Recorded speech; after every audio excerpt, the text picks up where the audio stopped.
¿Qué tal están? Filosofía literaria de Alejandro Dumas. En este vídeo explicaré algunos aspectos de la filosofía de este gran escritor francés que desarrolló su labor durante el siglo XIX y quiero comenzar diciendo que nació Alejandro Dumas en 1802 y murió en 1870.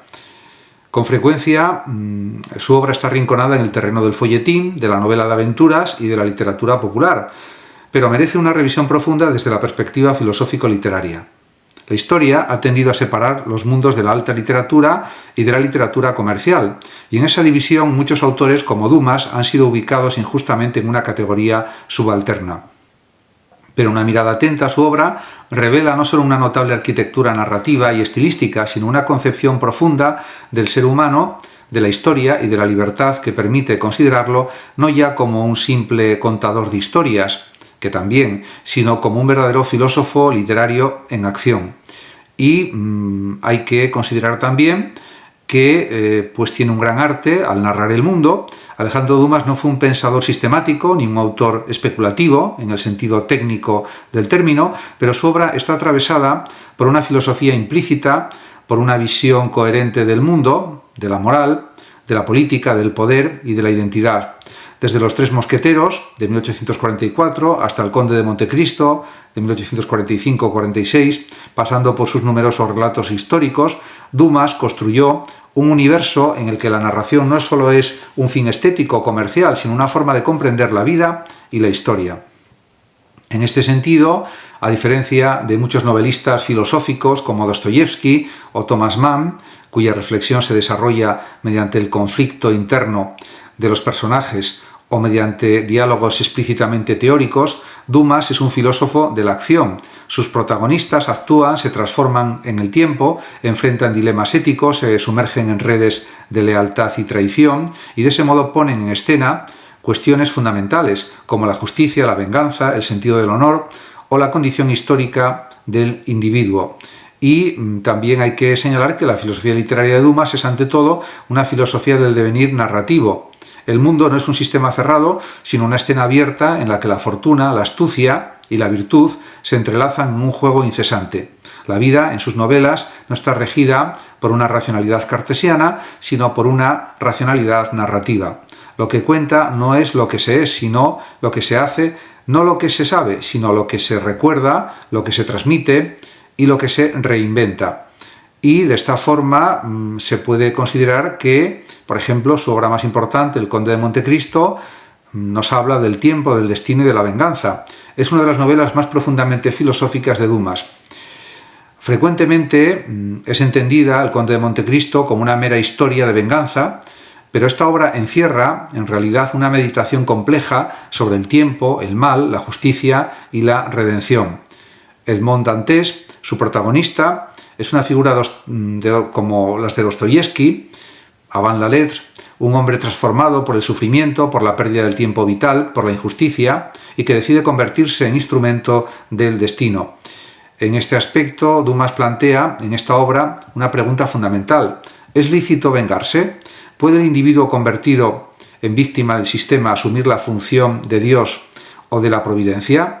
La novela sigue el camino de Dantes desde la inocencia ingenua hasta la sabiduría amarga, y en este tránsito el lector asiste al desdoblamiento de la subjetividad del héroe. Del joven humilde pasa a ser una persona casi sobrehumana, una especie de ángel vengador, dotado de riqueza, inteligencia y poder absoluto. Y de esta manera Dumas no está glorificando la venganza. El mismo Dantes termina comprendiendo que ningún castigo puede restaurar lo perdido. La justicia, cuando se desliga o se separa de la compasión, se convierte en otra forma de mal.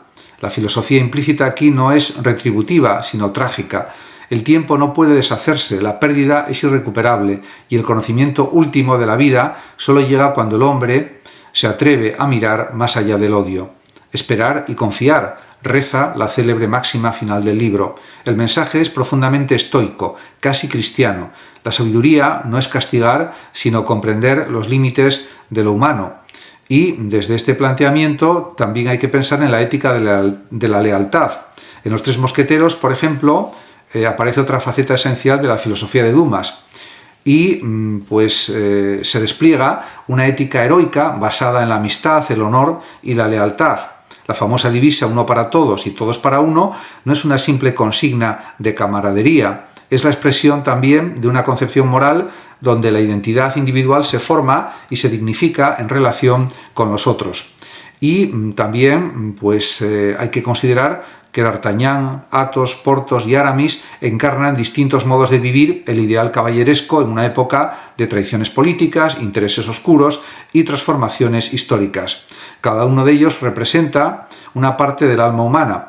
Athos, la melancolía noble; Porthos, la exuberancia vital; Aramis, la dualidad entre el mundo y el espíritu; D'Artagnan, la juventud que se forja a través de la experiencia. Y de esta manera Dumas desarrolla aquí una filosofía de la amistad como forma de resistencia al cinismo político frente a las intrigas del cardenal Richelieu o las manipulaciones de Milady. Los mosqueteros se presentan como portadores de una ética no calculadora, donde la palabra dada y la lealtad valen más que la ley escrita. Se trata en definitiva de una forma de espiritualidad laica, donde el sentido del deber nace no de una imposición externa, sino de un pacto de honor entre iguales. Y desde esta perspectiva, o desde esta concepción, encuentra resonancia en las teorías de la ética del reconocimiento, como las planteadas, por ejemplo, siglos después por Axel Honneth. El individuo se constituye y se afirma en la medida en que es reconocido por sus pares, y ese reconocimiento se realiza no en el vacío abstracto del derecho, sino en el calor concreto de la acción compartida. Además de esto, también hay que considerar a este novelista como filósofo de lo posible, ya que Dumas fue también un narrador de la historia. Obras como por ejemplo La reina Margot, La dama de Montsoreau o Los 45 muestran su interés por los grandes conflictos del pasado francés, pero su mirada no es la del historiador positivista, sino la del filósofo de lo posible. Dumas entiende que la historia no es una simple acumulación de hechos, sino un campo de tensión entre lo real y lo deseable, entre lo que fue y lo que pudo ser. Y desde estos planteamientos se puede afirmar que su práctica de la ficción histórica se asemeja a la arqueología de los posibles que proponía Paul Ricoeur. El relato no busca suplantar la historia, sino abrir espacios de comprensión más profundos, mostrar las intenciones, los deseos, las pasiones que subyacen a los hechos. El novelista, en palabras de Dumas, no falsifica el pasado, sino que lo completa, lo interpreta, lo dramatiza. Y también esta visión tiene implicaciones filosóficas importantes. Si la historia es una narración construida, entonces también el presente lo es. Los personajes de Dumas son conscientes de vivir en un mundo en cambio, en un tiempo convulso donde las estructuras tradicionales se tambalean. Por eso sus decisiones tienen un valor ontológico. Cada elección, cada acto de valentía o de cobardía contribuye a configurar el tejido de lo real. Y, además, la filosofía de Dumas no es, por tanto, una filosofía del ser, sino del devenir. En ello se acerca a Heráclito, a Nietzsche, a Bergson. La realidad es movimiento, flujo, combate. El héroe no es el que posee la verdad, sino el que actúa con coraje en medio de la incertidumbre. Y también hay que considerar la teatralidad de la existencia, algo muy tratado en las novelas de Dumas, ya que fue también un prolífico dramaturgo, y su obra narrativa tiene una fuerte impronta teatral. Para Dumas, la vida, en su concepción, es un escenario donde los individuos deben desempeñar papeles, improvisar, disfrazarse, actuar. Esta visión remite a una filosofía barroca de la existencia, semejante, por ejemplo, a la de Calderón o Shakespeare, donde la identidad no es algo fijo, sino una máscara cambiante.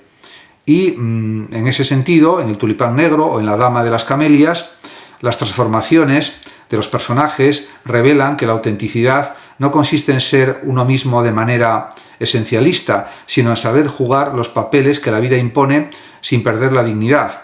Hay aquí una dimensión sartreana, avant la lettre. El ser humano no es lo que es, sino lo que hace de lo que hicieron de él. En definitiva, una forma de construir la vida. Esta teatralidad está también presente en la estructura de sus novelas. Capítulos breves, tensión permanente, diálogos vibrantes, giros sorpresivos. La forma misma de narrar es performativa, busca el efecto, la reacción, la emoción. Pero ese efecto no es superficial, es un modo de hacer pensar a través del sentir. La literatura de Dumas no es analítica, sino cinética. Es una literatura del movimiento, no explica, muestra, no define, dramatiza.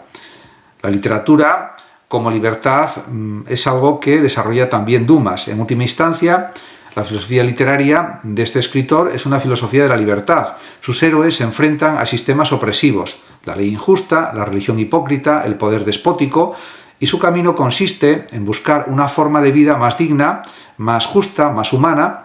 En este sentido, Dumas es un precursor de la literatura emancipadora, de la novela como acto de resistencia, y su propia vida encarna o expresa ese ideal. Hijo de un general mulato, nieto de esclavos, Dumas luchó contra el racismo, contra el elitismo cultural, contra la censura, fundó su propio teatro, escribió incansablemente, se endeudó por amor al arte y a la libertad, y su literatura no es evasión sino conquista, un modo de ensanchar el mundo, de demostrar que los sueños también son reales, si se narran con fuerza suficiente. Desde esta perspectiva, Dumas se sitúa junto a los grandes humanistas, Cervantes, Hugo, Víctor Hugo se entiende, Dickens. Todos ellos concibieron la literatura como un instrumento de humanización, como una forma de conocimiento que no separa la emoción del pensamiento ni la imaginación de la ética. Además, a modo de conclusión, se puede afirmar que Dumas es un filósofo popular. Alejandro Dumas representa en suma una forma de la filosofía que llega a las masas. No escribe tratados ni propone sistemas, pero su obra responde a las grandes preguntas de la existencia humana. ¿Quién soy? ¿Qué debo hacer? ¿Cómo actuar ante la injusticia? ¿Es posible la redención? ¿Qué sentido tiene la historia? Lo hace con lenguaje vivo, con personajes memorables, con tramas inolvidables, y al hacerlo revela también que la filosofía no habita solo en las cátedras, sino también en los relatos que emocionan, en las novelas que apasionan, en las ficciones que enseñan a vivir, en definitiva. Y de eso se trata. Redescubrir a Dumas desde esta óptica implica no solo una reivindicación literaria, sino una afirmación filosófica, que el pensamiento puede ser narrado, que la aventura puede ser reflexión, que el héroe puede ser también un pensador en acción. En tiempos de crisis del sentido, la obra de Dumas nos recuerda que la literatura sigue siendo un espacio privilegiado para pensar la vida, con todo su dolor, su belleza y también su misterio. Pero, además de esto, también se puede comparar la literatura de Dumas con lo que escribieron otros grandes escritores, y en ese sentido eso dejará constancia de los parecidos y las diferencias, por ejemplo, de este autor, de Alejandro Dumas, con Víctor Hugo, Cervantes o Nietzsche, por ejemplo. Y en ese aspecto se puede decir que pues hay similitudes y diferencias entre estos autores. Lo que está claro es que Alejandro Dumas está en contra de la injusticia, y en ese sentido, con frecuencia, pues podemos decir que aunque esté su obra arrinconada en el terreno del folletín, de la novela de aventuras y de la literatura popular, merece una revisión profunda desde una perspectiva filosófico-literaria. La historia ha tendido a separar los mundos de la alta literatura y de la literatura comercial, y en esa división muchos autores como Dumas han sido ubicados injustamente en una categoría subalterna. Pero una mirada atenta a su obra manifiesta no solo una notable arquitectura narrativa y estilística, sino una concepción profunda de lo que es el ser humano, de la historia y de la libertad, que permite de esta manera considerarlo no ya como un mero contador de historias, sino como un verdadero filósofo literario en acción. En ese sentido, podemos decir que el arte de narrar el mundo, de Alejandro Dumas, pues supone también que realmente, aunque no fue un pensador especulativo, en el sentido técnico del término, su obra está atravesada por una filosofía implícita, por una visión coherente del mundo, de la moral, de la política, del poder y de la identidad. Desde los Tres Mosqueteros, de 1844, hasta El Conde de Montecristo, de 1845-46, pasando por sus numerosos relatos históricos, Dumas construyó un universo en el que la narración no solo es un fin estético o comercial, sino una forma de comprender la vida y también la historia.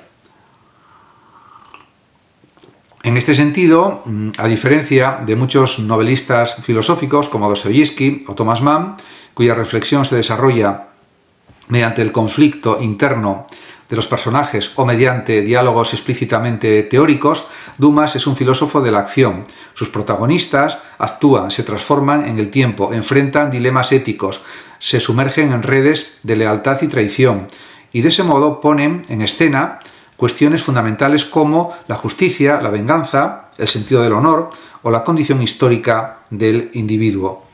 Y de esta forma, la filosofía literaria de Dumas es ante todo una filosofía del cambio, del devenir narrativo. El mundo no es un sistema cerrado, sino una escena abierta en la que la fortuna, la astucia y la virtud o bondad se entrelazan en un juego incesante. La vida en sus novelas no está regida por una racionalidad cartesiana, sino por una racionalidad narrativa. Lo que cuenta no es lo que se es, sino lo que se hace, no lo que se sabe, sino lo que se recuerda, lo que se transmite, lo que se reinventa también. De esta manera, podemos decir que, por ejemplo, en El Conde de Montecristo aparecen los temas del tiempo, el destino y la venganza. Es una de las novelas más profundamente filosóficas de Dumas. El Conde de Montecristo a menudo también es entendida como una simple historia de venganza, pero esta obra encierra también una meditación compleja sobre el tiempo, el mal, la justicia y la redención. Edmond Dantes, su protagonista, es una figura al estilo de Dostoyevsky, un hombre transformado por el sufrimiento, por la pérdida del tiempo vital, por la injusticia, y que decide convertirse en instrumento del destino a través de la venganza. Dumas plantea en esta obra una pregunta fundamental. ¿Es lícito vengarse? ¿Puede el individuo convertido en víctima del sistema asumir la función de Dios o de la providencia? La novela sigue el camino de Dantes desde la inocencia ingenua hasta la sabiduría amarga, y en ese tránsito el lector asiste al desdoblamiento de la subjetividad del héroe. Del joven humilde o de joven humilde pasa a ser un ser casi sobrehumano, una especie de ángel vengador dotado de riqueza, inteligencia y poder absoluto.